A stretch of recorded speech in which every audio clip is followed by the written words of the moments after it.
Bien, bonjour à toutes et à toutes. Bon, j'espère que vous allez bien.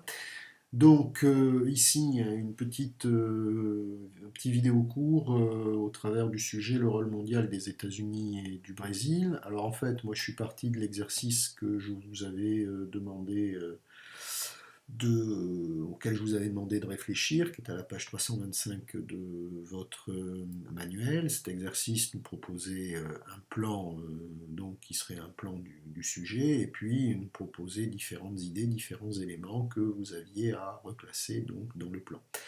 Alors moi, pour construire l'ensemble, je dirais, des notions, je suis parti de cet exercice et j'ai essayé, tant faire se peut, de reclasser ces différents éléments dans les grandes parties du plan. Ce qui veut dire que mon plan, c'est exactement celui que vous avez donc dans le manuel ici, à savoir des atouts semblables pour affirmer leur rôle mondial en première partie, une deuxième partie sur les moyens d'affirmer cette puissance, mais des moyens qui sont dissemblables, et puis une troisième partie concernant les limites, et notamment les limites de leur rôle mondial.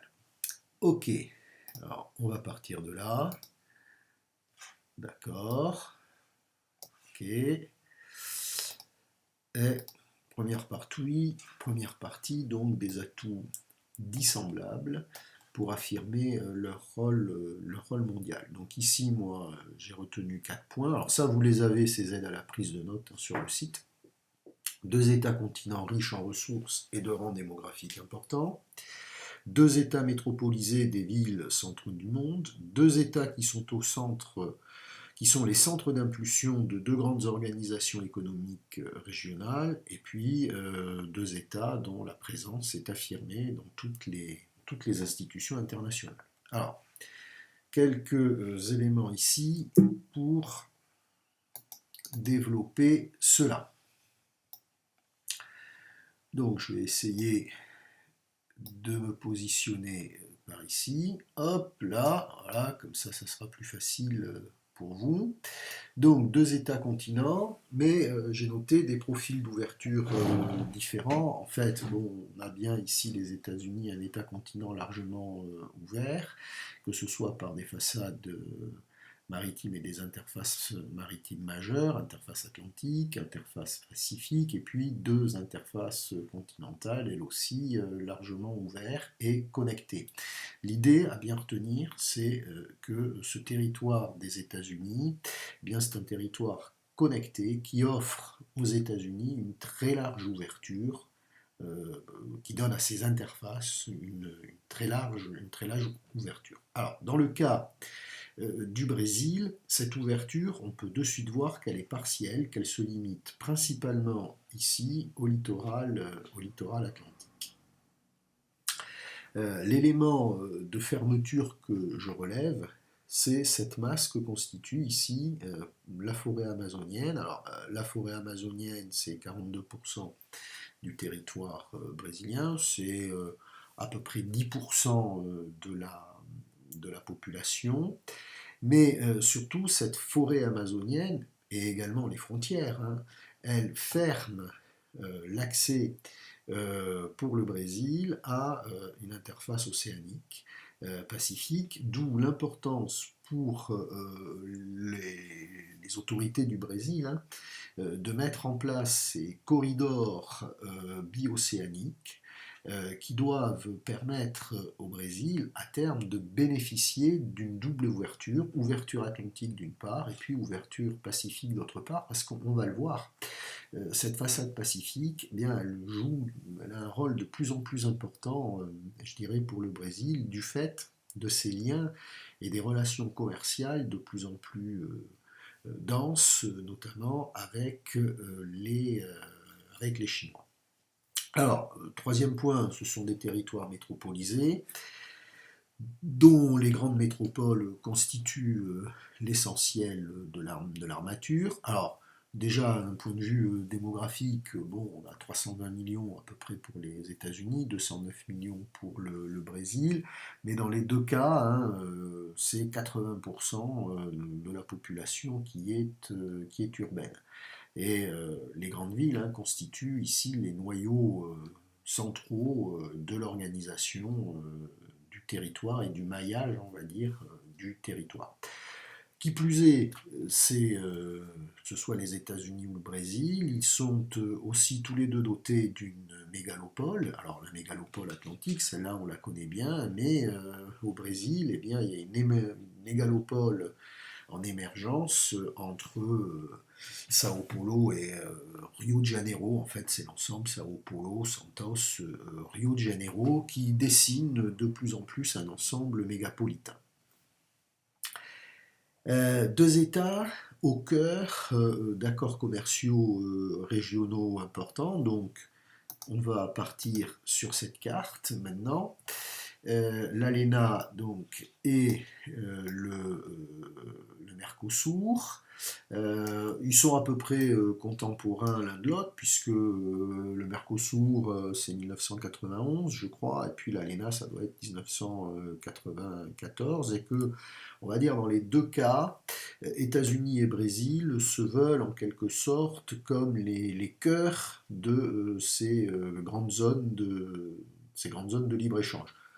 Les États-Unis, quand même, dans les années 90, avaient un projet d'élargir à l'ensemble du continent américain, et là, ils se sont quand même heurtés à un certain nombre d'oppositions, et notamment à la position brésilienne qui était contre l'élargissement de l'ALENA et de l'intégration de l'ensemble du territoire sud-américain dans une grande zone de libre-échange des Amériques, tout simplement parce qu'ils ne souhaitaient pas passer, je dirais, sous la domination américaine. Et ça, finalement, cette carte nous montre bien que l'ALENA et le Mercosur, finalement, fonctionnent quand même différemment. Si on regarde l'ALENA, on s'aperçoit que pour les trois partenaires, que ce soit le Mexique, les États-Unis, le Canada, eh bien la moitié des échanges de ces trois acteurs se font à l'intérieur de l'ALENA. D'accord ? Pour les États-Unis, c'est pratiquement 50% des échanges. C'est-à-dire que 50% des échanges que pratiquent les États-Unis se font avec leurs partenaires de l'ALENA. Avec ici, quand même un certain déséquilibre, puisque pour les Mexicains, c'est 84%, et pour les Canadiens, c'est à peu près le même chiffre, et que dans l'un comme dans l'autre des cas, bien évidemment, le premier partenaire commercial, ce sont les États-Unis. Donc on peut dire que l'ALENA, quand même, c'est une zone largement sous contrôle et sous domination américaine, ou tout au moins une zone qui est dans l'attraction des États-Unis. Concernant le Mercosur, là, le profil est un petit peu différent. D'abord parce qu'on s'aperçoit que le Mercosur, les échanges internes, c'est seulement 16%. C'est-à-dire que les échanges des différents pays acteurs du Mercosur à l'intérieur de cette zone ne représentent que 16%. On a dit 51% ici pour l'ALENA. De même, si on prend le Brésil, on s'aperçoit que le Brésil, il n'échange en fait que 11,4% de ces échanges avec ses partenaires sud-américains, et que parmi ces partenaires, les principaux partenaires commerciaux du Brésil, quand on les analyse, on s'aperçoit qu'on retrouve en fait les États-Unis, la Chine, le Japon, et puis l'Union européenne. Et que viennent juste s'intercaler dans ce panorama le Chili et l'Argentine. Ce qui veut dire que le Mercosur, c'est un ensemble régional qui est beaucoup moins abouti que ne peut l'être ici, par exemple, l'ALENA. Bien, donc je reprends toujours dans cette première partie. Troisième point de similitude qu'on pourrait relever. Tous les deux sont des acteurs majeurs, je dirais, des grandes institutions internationales, avec quand même ici une limite. Alors, ils sont certes membres notamment de l'OMC, de l'ONU, du G20. Le Brésil n'est pas membre du Conseil de sécurité de l'ONU. Par contre, le Brésil fait partie des 25 administrateurs du FMI.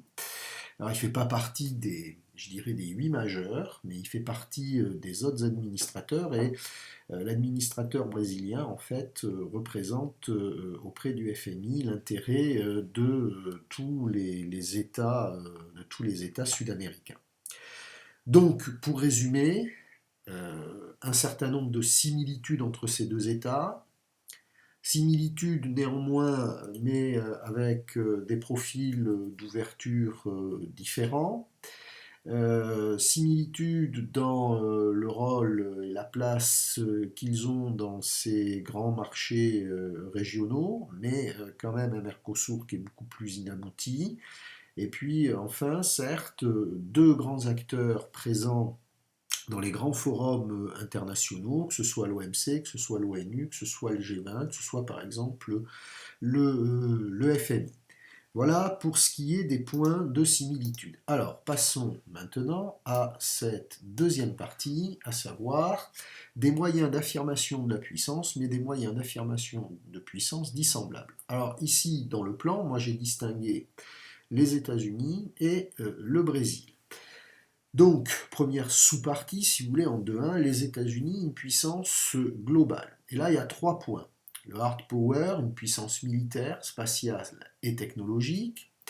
Les États-Unis au cœur du système, on va dire, de la mondialisation, globalisation, par l'intermédiaire de leurs très puissantes firmes transnationales. Ça, on en a déjà abondamment parlé. On peut bien sûr faire référence aux GAFA, Google, Amazon, Facebook, par exemple, et Apple et d'autres. Une monnaie mondiale, le dollar, qui reste la monnaie des échanges internationaux. Et puis les États-Unis, c'est effectivement un membre permanent du Conseil de sécurité. Alors, un petit approfondissement sur ce premier aspect, les États-Unis, une puissance globale. Alors déjà, on va partir ici de cette notion de hard power. Alors, une petite mise au point. Déjà, il n'y a pas d'équivalent dans la langue anglaise du terme que nous utilisons, nous, à savoir du terme de puissance. La langue anglaise, ils vont parler de power, de pouvoir. Et au début des années 90, un universitaire américain, Joseph Nye, il avait théorisé un petit peu ce qu'était justement le pouvoir, ce que nous appelons la puissance. Et il avait distingué en fait 2 niveaux. Le premier niveau pour lui, qui peut être représenté ici par ce drone ou par ce porte-avions, ces porte-avions, c'est le pouvoir, c'est le hard power, le pouvoir d'utiliser la force, la capacité à utiliser la force pour pouvoir défendre ses intérêts dans n'importe quelle circonstance et surtout sur des horizons géographiques extrêmement larges. La deuxième constituante, c'est ce qu'il appelait le soft power, qui est plutôt représenté donc par cette illustration. Alors le soft power, c'est ce qu'il appelait, lui, la capacité d'influencer.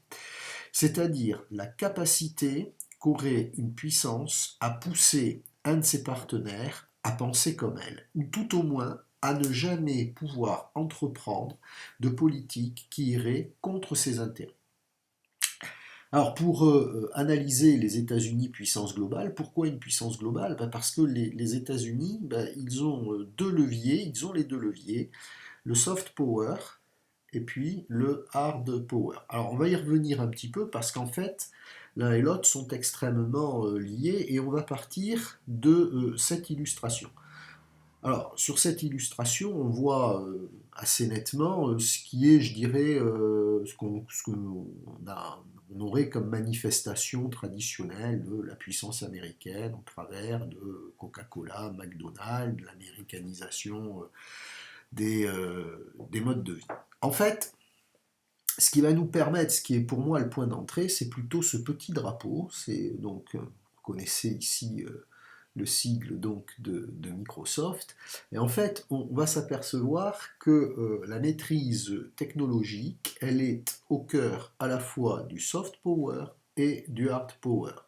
C'est elle, en fait, qui détermine les deux. Pourquoi là, au cœur du soft power? vous direz, il suffirait de faire une petite expérience rapide. Voilà, alors on va la faire. Là, j'arrive sur Chrome, qui est un outil informatique américain.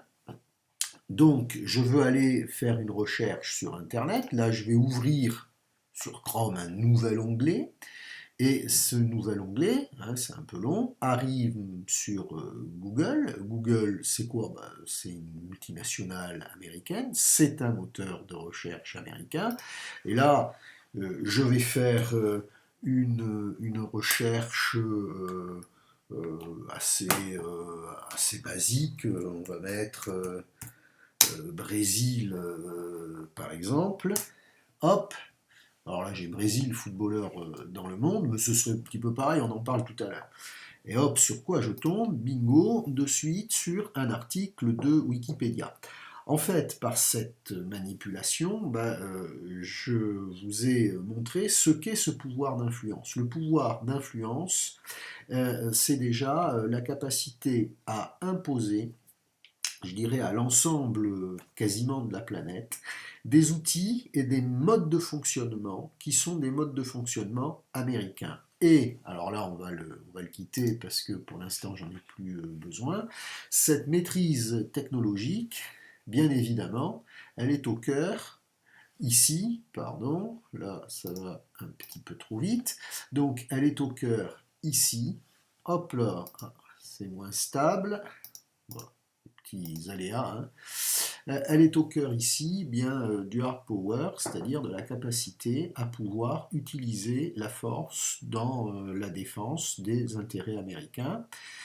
Cette puissance technologique, elle s'exprime comment? Ne serait-ce qu'ici dans les drones, les États-Unis sont quasiment la seule puissance au monde à pouvoir développer des drones de combat à haute précision et surtout à très long rayon d'action. Et puis l'autre élément, ici, c'est ces porte-avions. Alors là, cette petite illustration, elle provient d'une photographie qui a été prise dans la base de Norfolk. En fait, il y a deux grandes bases navales aux États-Unis, San Diego et Norfolk. Et si vous voulez, vous pouvez la retrouver. En fait, on a un alignement impressionnant de porte-avions nucléaires. Le porte-avions, c'est quand même, on va dire, l'illustration, le symbole de la puissance américaine, puisque c'est la capacité, c'est le porte-avions qui donne la capacité aux États-Unis de pouvoir projeter des forces importantes sur tous les points,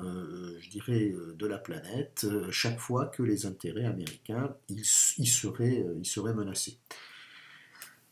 Bien, alors, néanmoins, il y a deux autres éléments à prendre en compte qui participent à cette puissance globale. Si je reprends le plan que j'ai donné ici, à savoir la monnaie, et puis la position particulière des États-Unis dans les institutions internationales.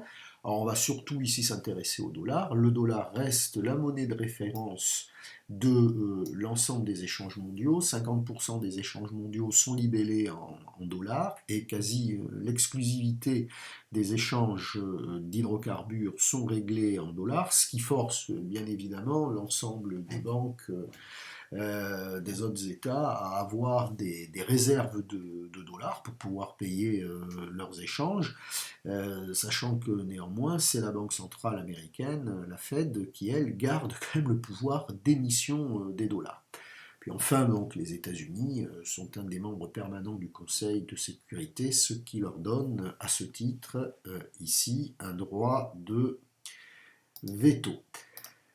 Néanmoins, cette puissance américaine, c'est bien une puissance globale, mais c'est une puissance globale aussi parce qu'elle a la capacité justement de s'affranchir du droit international ou des recommandations des grandes organisations internationales.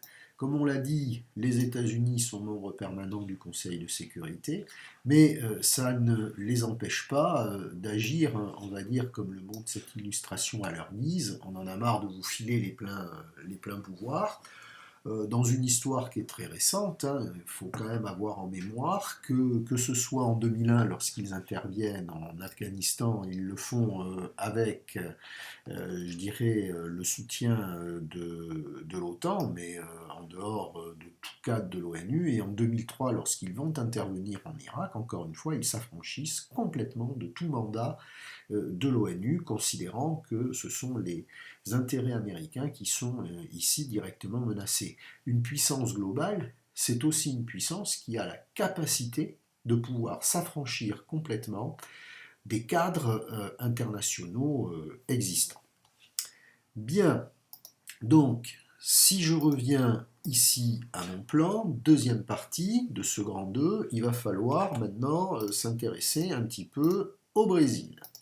Donc là, vous avez une petite aide à la prise de notes, vous la retrouvez sur le site. Hein. Deuxième partie ici, le Brésil, une puissance émergente. Et là, j'ai surtout voulu mettre en avant le soft power avec différentes composantes. Alors, sur le football, mais également les séries télévisées. Et puis un autre aspect que vous avez déjà peut-être aperçu, à savoir le Brésil, ferme du monde. Alors à partir ici de ces petites images, essayer de me positionner de manière à ce que vous puissiez bien y voir. Hop, donc l'image centrale ici, eh bien, en fait, c'est le groupe O Globo. O Globo, c'est l'un des grands groupes de médias brésiliens, c'est l'un des plus grands groupes de médias sud-américains. Et surtout, O Globo, c'est un gros producteur cinématographique et notamment un gros producteur de telenovelas qui sont des petites séries télévisées, je dirais, bon, qui mettent en scène des choses assez... c'est un peu fleur bleue, quoi. Hein. Ça n'a rien à voir avec certaines séries que vous pouvez suivre actuellement, notamment sur Canal. Hein. C'est pas les Peaky Blinders, hein, les telenovelas. Le groupe O Globo, eh bien, il a installé ce qu'on pourrait presque comparer un petit peu au Hollywood brésilien, ici le parc de Projan, donc on est à l'ouest de Rio de Janeiro, et en fait c'est un immense parc cinématographique à partir duquel sont produits ces télénovas qui sont diffusés dans environ 130 pays au monde, de plus en plus principalement en Afrique et notamment dans toute l'Afrique qui est de langue portugaise parce que elle a été autrefois colonie portugaise, à soit l'Angola par exemple et le Mozambique. Alors, le deuxième point, c'est cette photo qui est, je dirais, un petit peu la photo vitrine du Brésil que vous avez ici. Alors, qu'est-ce qu'on y voit? On y voit d'abord au premier plan ici le Corcovado, c'est-à-dire au sommet du Corcovado, cette statue du Christ Rédempteur. C'est un des très hauts lieux touristiques du Brésil, c'est 600 à 700 000 visiteurs par an. Et la ville de Rio, c'est vraiment la vitrine touristique du Brésil et je dirais ici ce Christ rédempteur, c'est l'équivalent, si vous voulez, c'est l'image qu'on associe immédiatement à Brésil et Rio, comme on va immédiatement associer Tour Eiffel à Paris et à France. Et puis à l'arrière-plan, vous avez cette soucoupe volante, alors c'est le stade du Maracana, qui est je dirais, un très haut lieu de l'identité brésilienne, et je dirais un lieu à partir duquel s'est construit aussi, je dirais, l'affirmation du Brésil. Ce stade, il a été construit pour la Coupe du Monde de 1950, et il a été voulu dès le départ comme le plus grand stade du monde, 220 000 spectateurs. Alors il est pas lié, il est lié quand même à un certain nombre de drames nationaux au Brésil, puisque en 1950, les Brésiliens, ils y ont perdu la Coupe du Monde qu'ils avaient organisée, parce qu'ils sont battus par l'Uruguay en toute fin de match. Puis plus près de nous, en 2014, c'est là qu'ils prennent 7-1 contre les Allemands. Donc il faut ça me permet de faire un lien. Le football, c'est un élément fondamental dans la vie des Brésiliens, c'est un élément qui est fondateur de l'identité brésilienne, et c'est un élément qui est au service du soft power brésilien. Comment? À partir des footballeurs qui s'expatrient. Euh, les derniers recensements qui ont pu être donnés, c'est le Brésil qui exporte le plus de footballeurs à travers le monde, on en compte à peu près 1200-1250. 65% à destination, bien évidemment, des clubs européens, mais pas que, hein, ils essaiment jusqu'en Chine, donc sur l'ensemble ici de la planète. Et un certain nombre d'économistes, d'ailleurs, comparent ou identifient dans le footballeur brésilien ce qu'ils appellent la première main-d'œuvre globale. Le football, c'est pour les Brésiliens un moyen d'actionner cette image de soft power, comme le sport en général. Et les années 2014-2016 ont été des années au cours desquelles bien, le Brésil est vraiment apparu comme une grande puissance émergente, et elle a obtenu cette visibilité au travers de l'organisation de grandes manifestations, notamment de grandes manifestations sportives, que ce soit donc en 2014 la Coupe du Monde de football. Alors j'ai mis cette petite illustration qui est extraite d'une photo de la cérémonie d'ouverture. Il y avait trois stars internationales qui avaient été convoquées, donc on ne voit pas bien ici, mais il y a un rappeur américain, je crois que c'est le nom de Pitbull, puis il y avait Jennifer Lopez. Alors l'un et l'autre, ils ne sont pas brésiliens, par contre ce sont des Sud-Américains hein, d'origine, cubains pour Pitbull et je crois portoricaine pour Jennifer Lopez. Et puis la troisième, eh bien, c'était Claudia Leite, ici, qui est une chanteuse brésilienne très connue. Et puis 2 ans plus tard, donc en 2016, c'est l'organisation également des Jeux Olympiques à Rio de Janeiro. Ces deux éléments, c'est vraiment la mobilisation du soft power pour effectivement, je dirais, rendre visible la réalité de cette puissance du Brésil. Bien. Donc, action du soft power, mais également, autre dimension importante de la mise en œuvre de la puissance et du pouvoir d'action brésilien, c'est ici le Brésil ferme du monde. Alors ça, vous en avez déjà entendu parler. Ça s'appuie sur quoi? Sur une formidable réserve d'espace, hein, 265 millions d'hectares de superficie agricole, des productions qui sont parmi les premières productions mondiales, que ce soit production de viande bovine, de volaille, de soja. C'est également le troisième producteur mondial, et c'est ce qui est mis en lumière ici, d'éthanol, c'est-à-dire de carburant obtenu à partir ici de la canne à sucre. Le Brésil donc s'impose de plus en plus comme un géant alimentaire et il s'appuie sur de puissantes multinationales, notamment le groupe JBS, le J a été masqué ici, qui se revendique comme étant en fait le premier groupe alimentaire au monde. Ça leur donne une place fondamentale aux Brésiliens et au Brésil dans les négociations commerciales concernant les échanges agricoles, notamment dans le cadre de l'OMC, où ils sont, je dirais, l'un des acteurs majeurs à ce niveau-là. Et en quelque sorte, c'est eux qui portent l'étendard des nations émergentes agricoles dans le cadre de l'OMC et qui, en défendant leurs intérêts brésiliens, défendent ou veulent prendre le leadership de la défense des intérêts agricoles des pays en voie de développement et des pays émergents. Bien, donc une petite aide ici à la prise de notes, comme je vous le rappelle, vous la retrouvez sur le site. Il va arrêter de pleurer, lui on est confiné, non? C'est quoi cette affaire? Hein, je vais intervenir, moi. Bien, troisième partie, donc, États-Unis-Brésil, les limites d'une affirmation mondiale. Alors, on va commencer ici par le Brésil. Le Brésil, en fait, c'est vraiment une puissance du Sud, plus qu'une puissance globale.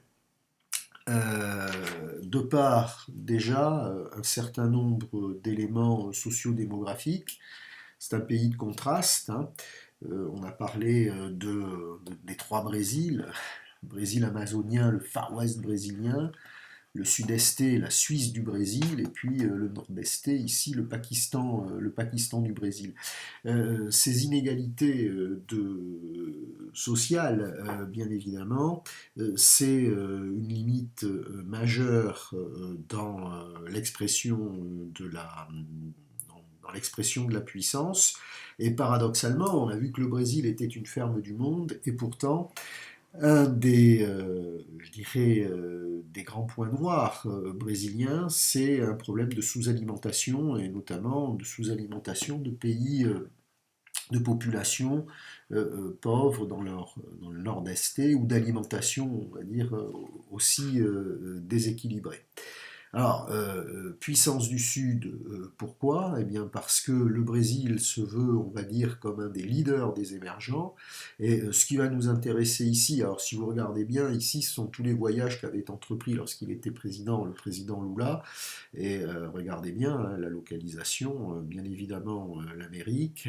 Ici, toute cette Afrique atlantique et notamment l'Angola parce qu'il y a des liens culturels.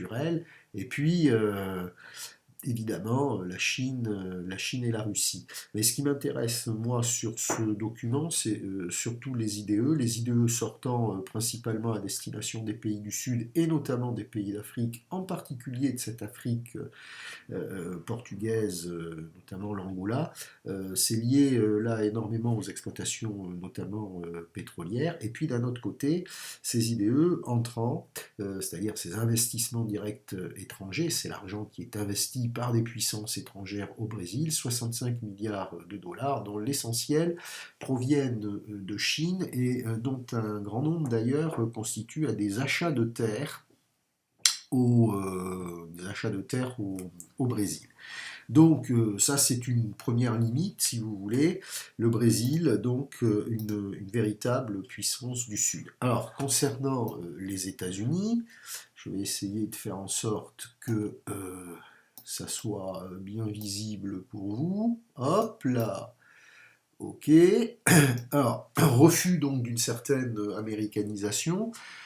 Une globalisation qui serait de plus en plus vécue comme une américanisation, même si on s'aperçoit que cette américanisation, en fait, elle est superficielle. C'est plus l'adoption d'un modèle américain de fonctionnement qu'une véritable américanisation des sociétés. Néanmoins, il y a encore des puissances du refus.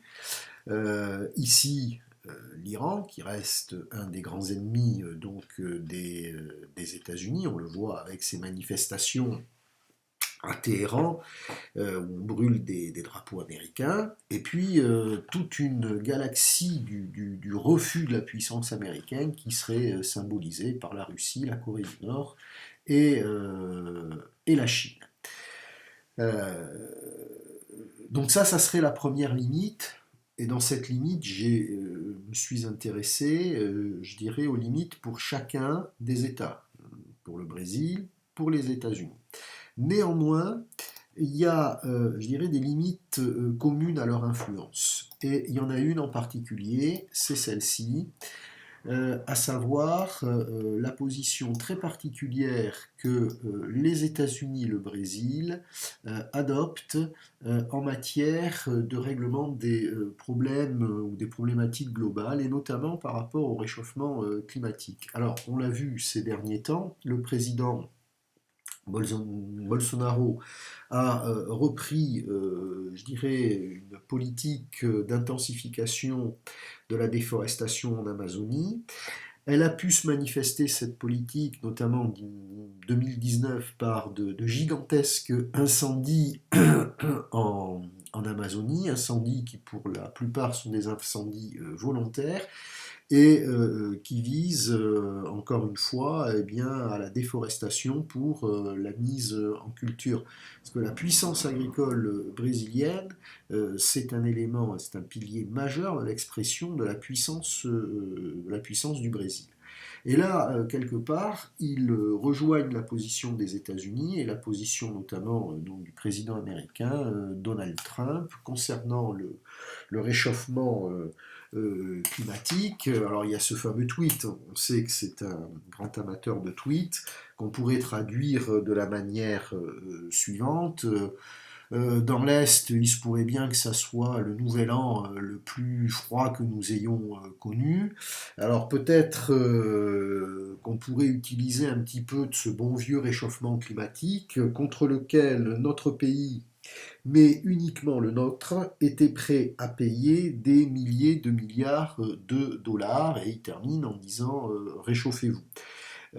Ces positions très particulières du Brésil et des États-Unis par rapport aux problématiques globales sont quelque part des limites à l'expression de la puissance de ces États. Bon, merci, là, ça a été un petit peu long.